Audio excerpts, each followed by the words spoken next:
안녕하세요. 데이업의 이경민입니다. 현대 로템입니다. 왜 폴란드는 한국 정부의 금융 지원을 포기하고 스스로 자금 마련을 선택하기로 했을까요? 자체 자금을 조달하려는 폴란드의 선택은 과연 어떤 의미가 있을지 살펴봐야 되겠습니다. 더불어서 한국이 금융 지원이 없었던 배경도 함께 살펴봐야 되겠는데요. 그래서 이번 결정이 한국의 방산기업, 특히 현대로템의 미래에 또 어떤 영향을 미칠지, 지금 이번 상황이 득인지 실인지도 살펴보도록 하겠습니다.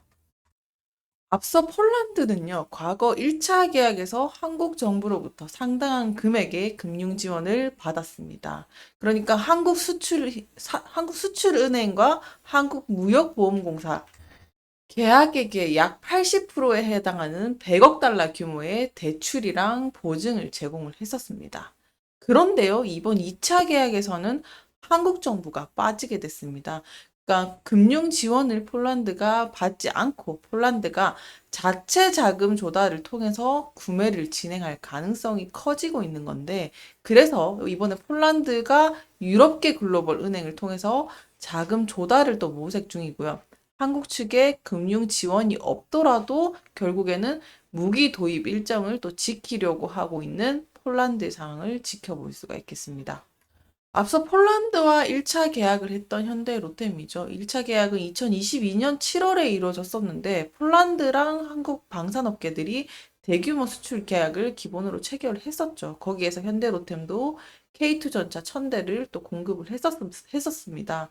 그래서 1차 계약에서는 180대 그리고 K2전차를 우선 공급하기로 결정을 하고 이 그때 규모는 17조 원 중에 계약의 일부다라고도 볼 수 있겠는데 2차 계약에서 지금 추진 중에 와 있는 상황에 이렇게 됐다라고도 볼 수가 있겠습니다. 이제 현재 폴란드랑 820대 규모 K2 전차 추가 계약을 또 추진 중인데 이 계약이 2차 계약의 또 일환으로서 폴란드 안보 상황과 또 중요한 기점에 와 있으면서 2차 계약이 K9 자주파랑 천무 구매로 이루어지게 되면서 K2 전차의 추가 계약이 뒤따라 진행될 가능성을 살펴보게 되는 이 상황에서 이제 금융 지원 문제의 이슈가 터졌다라고도 볼 수가 있겠습니다.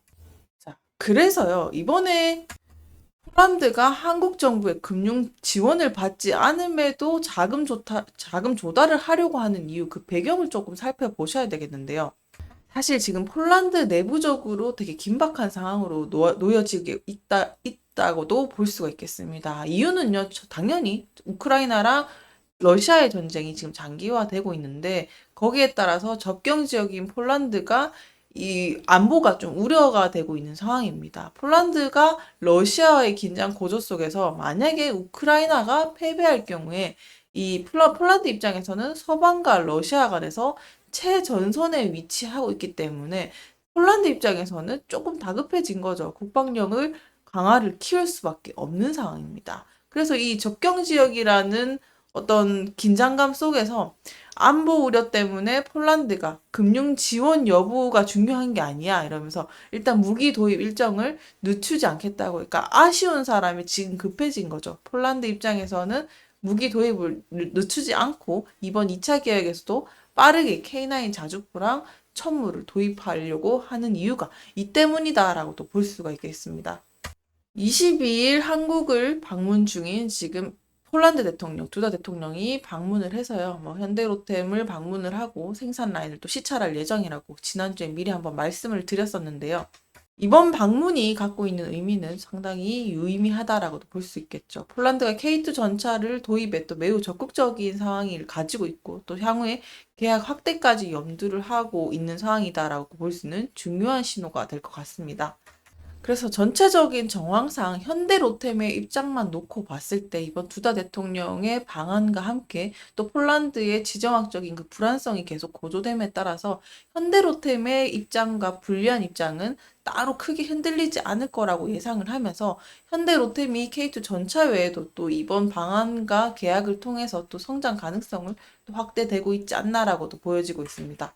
이번 계약이야 어떻게 보면은 제 개인적으로 생각했을 때 폴란드의 여건도 그렇고 현대로템이 추가 계약 그리고 그 현대로템의 역량이 또 뒷받침되면서 이제 그 정부의 자원 조달 없이도 이렇게 좀 계약 방향으로 짚어진다고 보는데, 한편으로 한국 정부 차원에서 생각했을 때 전체적으로 분위기가 한국 방산에 대한 주목이 쏠리고 있는 이 시점에서 방산 수출 규모가 점점 커지고 있죠. 그래서 제가 생각했을 때는 수출 금융 지원 이런 역량들이 조금 강화되어야 되지 않나라고도 생각을 합니다. 왜냐하면요.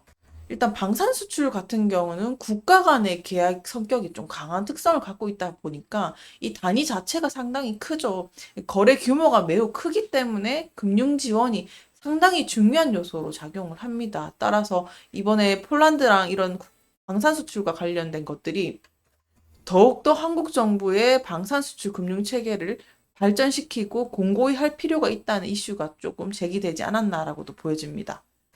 자, 그래서 이번 자체 자금 조달, 그래서 한국 정부와 현대 롯데한테 미칠 수 있는 두 가지를 정리를 하게 되면, 그러니까 폴란드가 자체 자금 조달을 방향을 전환하게 되면서 한국 정부의 금융 지원 능력이 어떻게 보면은 저하될 우려. 그래서 앞으로 방산 수출 기회가 멀리 보고 정말 안 좋은 상황에서는 제한이 될 수가 있겠죠. 근데 상황이 상황인지라 폴란드가 지금 더 급한 상황이니까 이렇게 됐지만, 만약에 그냥 제로 베이스에서 시작했다고 하면은, 만약에 한국 정부 입장에서는 뭐 특정 조건들이 통제될 수 있는 기회가 줄어드는 상황일 수도 있고, 또 신뢰도의 문제가 야기가 될 수 있는 거죠. 뭐 폴란드가 뭐 한국 정부의 금융 지원을 포기하고 자체 자금을 찾으려고 하는 것 자체가 한국 방산 제품에 대한 부정적인 영향을 미칠 수 있다는 것도 길게는 보실 수가 있겠습니다.